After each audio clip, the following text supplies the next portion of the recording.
1,47,000 కోట్ల విలువైనటువంటి డాలర్లని చైనా అమ్మేసింది. ఇప్పుడు చైనా ఆర్థిక సంక్షోభంలో ఉంది. వాళ్ళ రియల్ ఎస్టేట్ 20% డౌన్ ప్లే అయ్యింది. అలాగే వాళ్ళు జీతాలు చెల్లించలేని పరిస్థితిలో ఉన్నారు.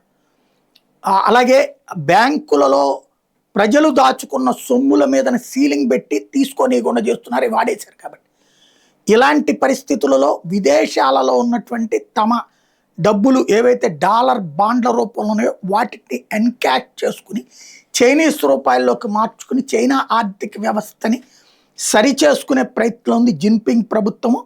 1,47,000 కోట్ల డాలర్లకి సంబంధించినటువంటి వ్యవహారాల్ని సెటిల్ చేసుకుంటుంది. గత 20 సంవత్సరాల్లో ఇంత పెద్ద మొత్తంలో ఒక్కసారిగా కార్యకలాపాలు సాగించింది ఎప్పుడు లేదు చైనా.